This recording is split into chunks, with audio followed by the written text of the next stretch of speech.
한 주 평안하셨습니까?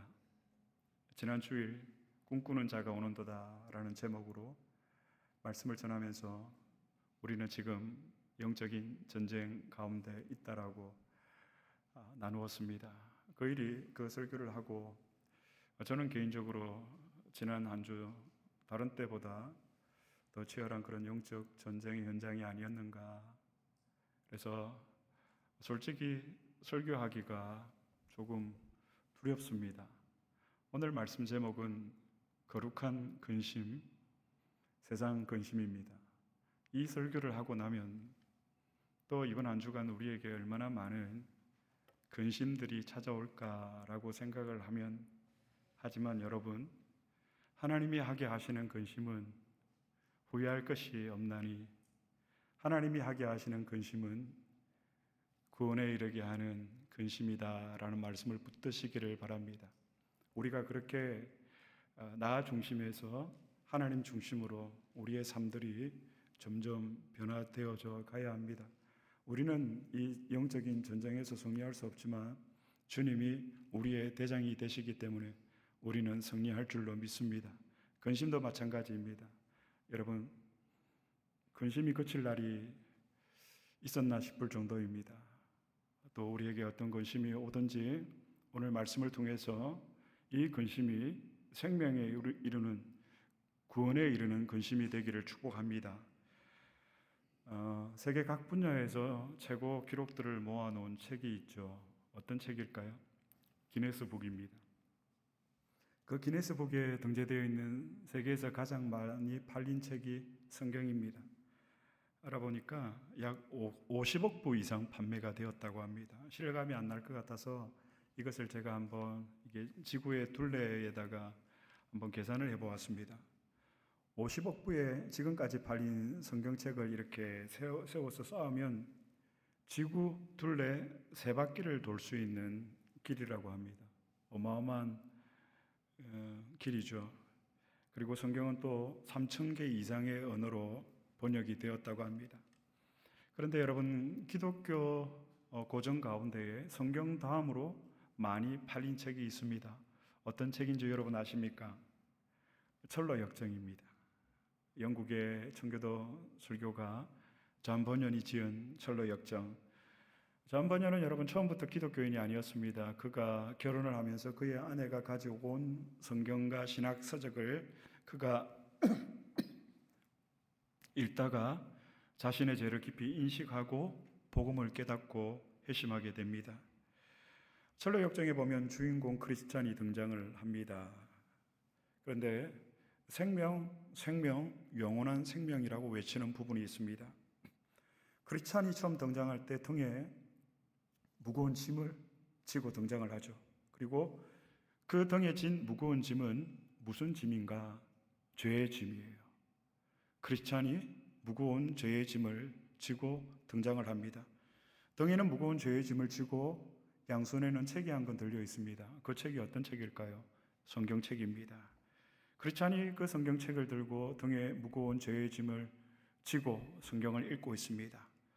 크리스찬은 이 성경을 통해서 자신이 멸망할 도시에 있다라는 사실을 깨닫게 됩니다. 그리고 그는 두려움과 절망 속에서 어떻게 해야 내가 구원을 받을 수 있는가를 고민하기 시작합니다. 이때 복음 전도자가 나타납니다. 그리고 복음 전도자가 나타나서 크리스찬에게 좁은 문을 향해서 가십시오라고 좁은 문의 방향을 알려줍니다. 여기서 복음 전도자가 알려준 좁은 문은 어떤 문일까요? 누구일까요? 예수 그리스도에게로 나아가는 문입니다. 복음 전도자의 말을 듣고 크리스찬은 멸망의 도시를 떠나려고 합니다. 그러자 그의 아내와 그의 아이들이 만류를 하죠. 가로막습니다. 여보, 가면 안 돼요.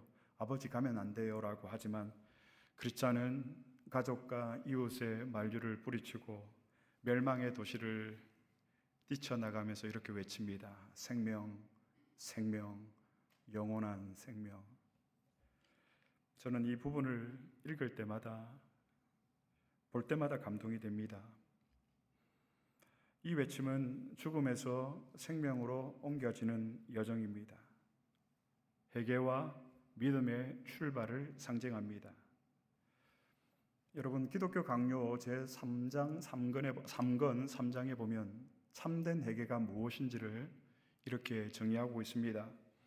우리가 믿음을 가지고 있지만 이 믿음을 가지고 있다라는 증거가 있어야 된다라는 이야기입니다. 참된 믿음의 증거가 있습니다. 무엇일까요, 여러분? 예수님이 공생애를 시작하시면서 처음 전하신 복음의 내용이 무엇입니까? 마태복음 3장 2절 말씀에 회개하라 천국이 가까워왔느니라. 예수님이 전하신 복음의 내용입니다. 그런데 예수님이 이 복음을 전하시기 선포하시기 이전에 예수님이 오실 길을 준비하던 구약의 마지막 선지자 세례 요한도 예수님보다 이 복음의 내용을 먼저 전파했습니다. 회개하라 천국이 가까워왔느니라. 여러분, 예수님도 세례 요한도 회개하라는 것이 복음의 메시지였습니다. 회개가 중요한 까닭은 무엇일까요, 여러분? 믿음의 결과이기 때문입니다. 참된 믿음의 열매가 회개라는 말입니다. 그러므로 믿음이 없는 사람은 여러분 절대로 회개할 수가 없습니다. 우리가 다시금 회복해야 될 복음의 내용입니다. 참된 회개, 이것을 우리가 회복해야만 우리가 참된 믿음을 소유할 수가 있습니다.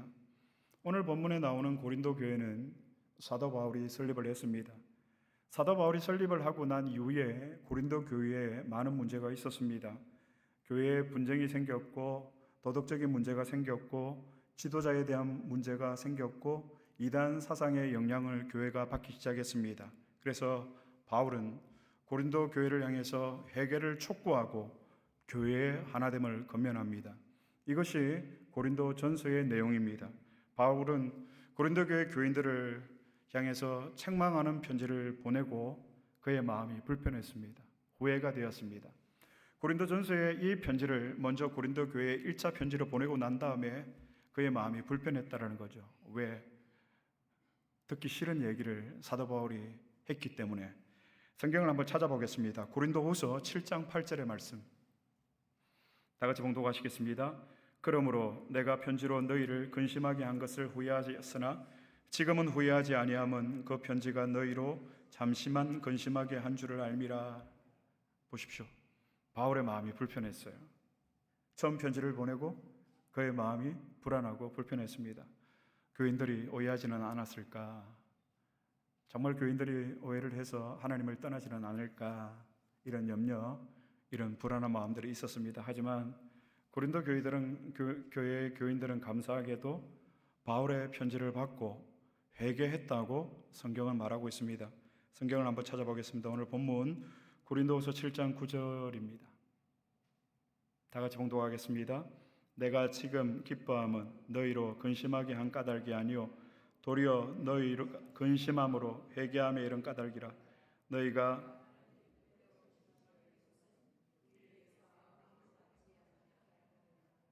아멘.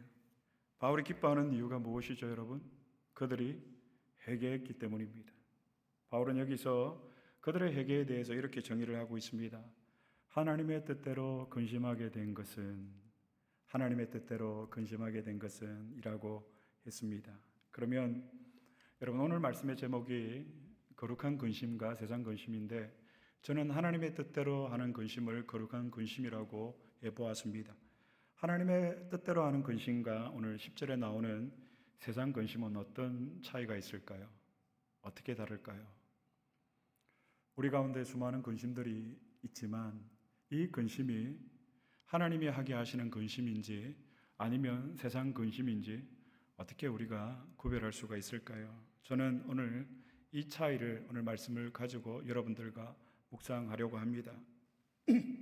먼저 사도는 이 거룩한 근심, 하나님의 뜻대로 하는 근심은 구원에 이르게 하는 근심이고 즉 생명에 이르게 하는 근심이고 세상 근심은 사망에 이르게 하는 근심이다라고 정의를 합니다. 하나님이 하게 하시는 근심과 세상 근심의 본질적인 차이입니다. 이것을 여러분들이 내용을 정리를 좀 하셨으면 좋겠습니다. 성경을 한번 찾아보겠습니다. 본문 10절입니다. 다 같이 봉독하시겠습니다. 하나님의 뜻대로 하는 근심은 후회할 것이 없는 구원에 이르게 하는 회개를 이루는 것이요 세상 근심은 사망을 이루는 것이니라. 아멘. 하나님의 뜻대로 하는 근심과 세상 근심의 차이를 제가 이제는 한번 성경의 이야기를 가지고 예를 들어서 설명해 보겠습니다.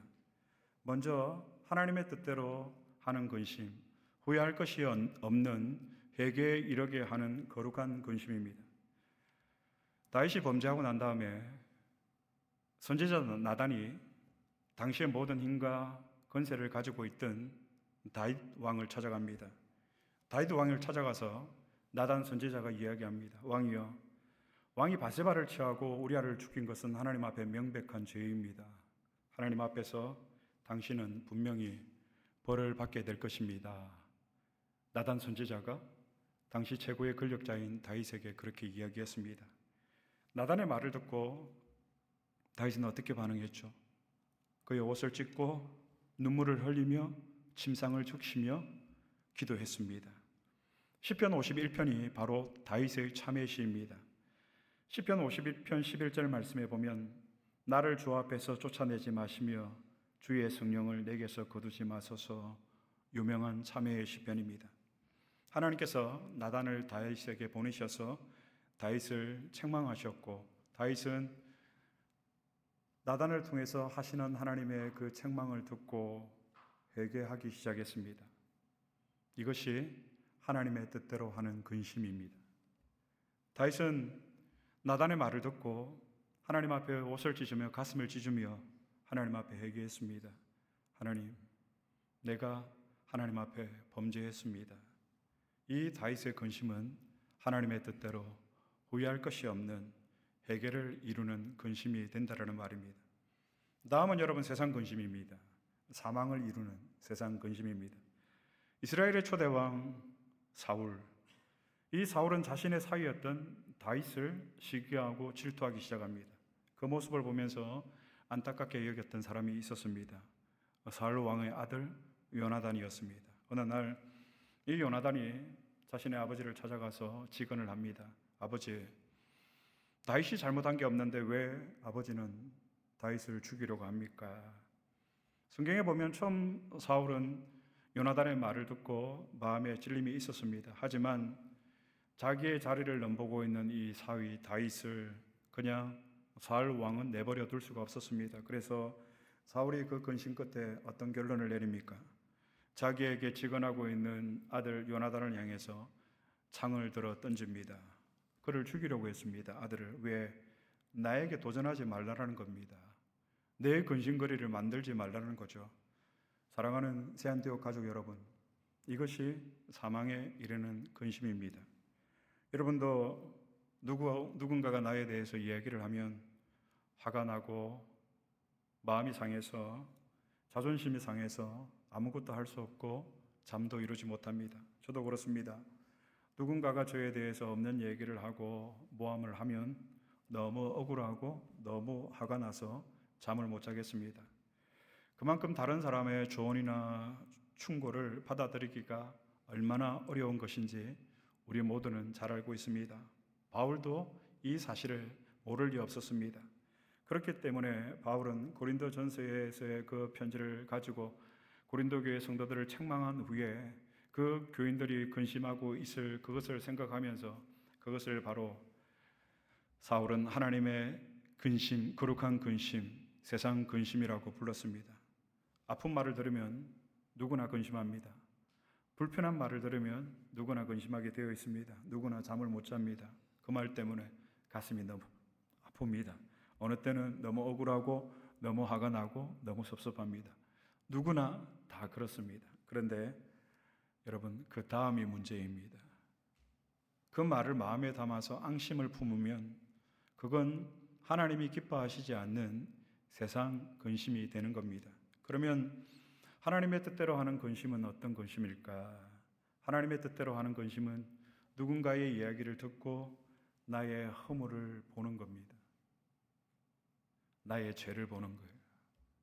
그리고 하나님 앞에 나아가서 회개하는 거예요. 그러면 누가 이런 근심을 할 수 있을까?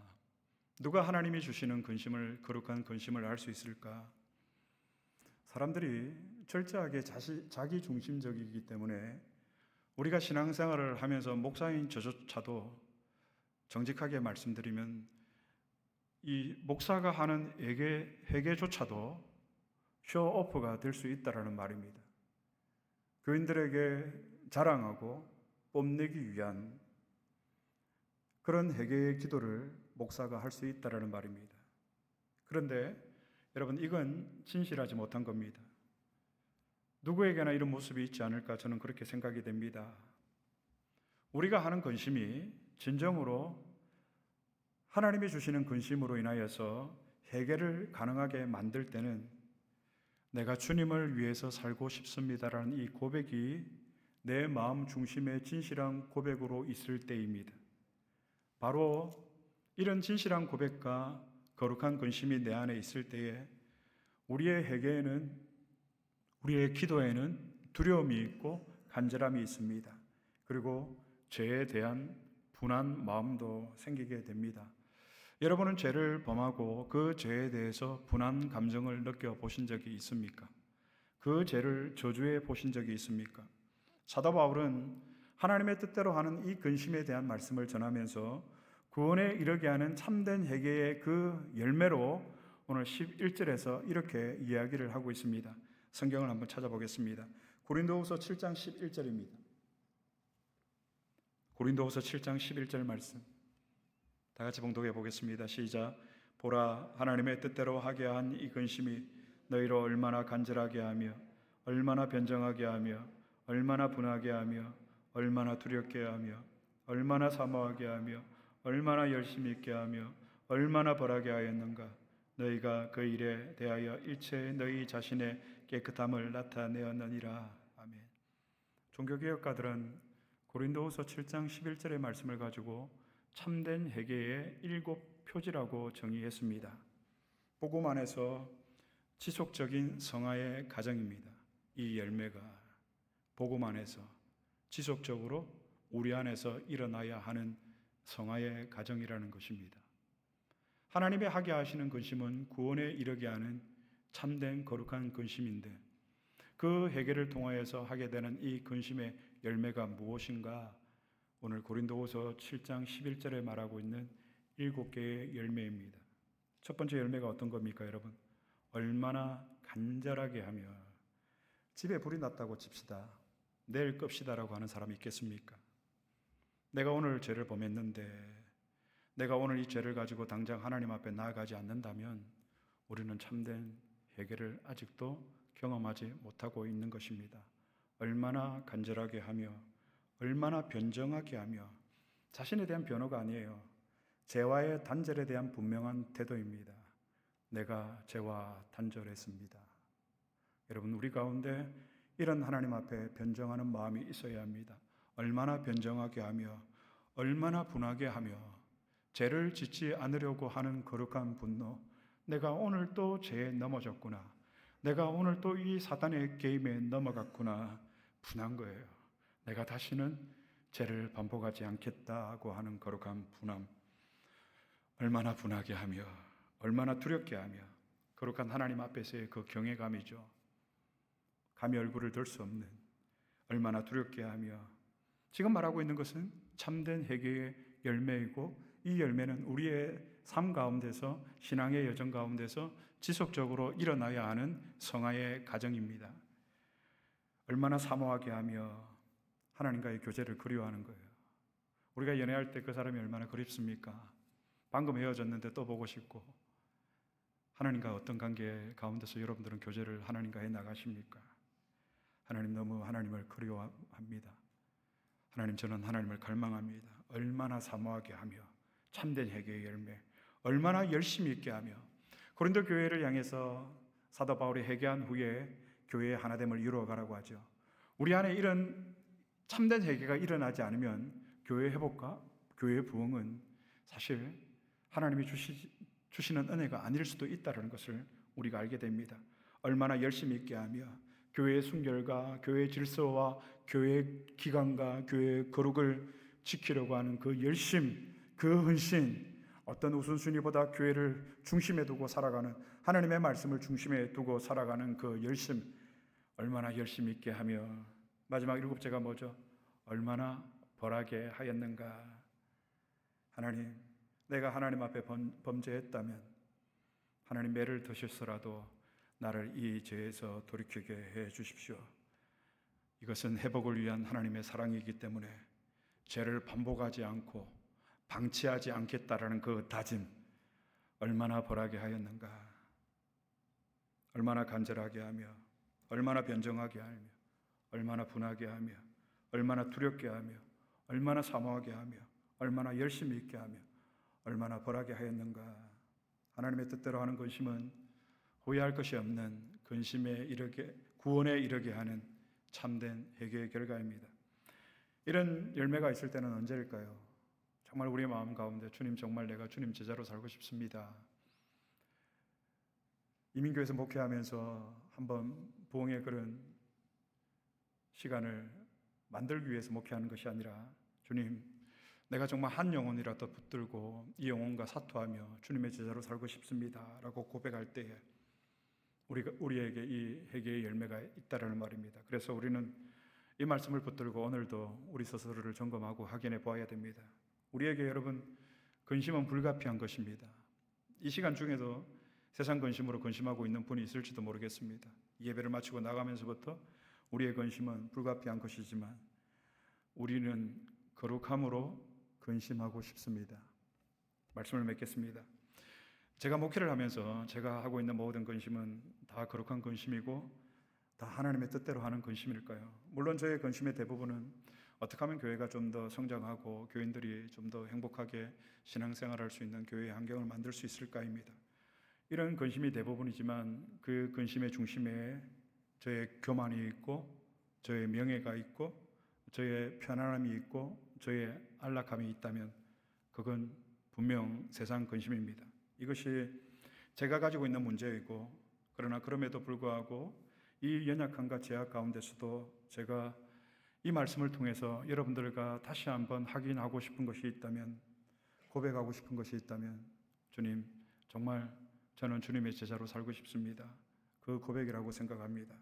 주님, 정말 주님 기뻐하시는 그 일을 저는 하고 싶습니다 라는 고백입니다.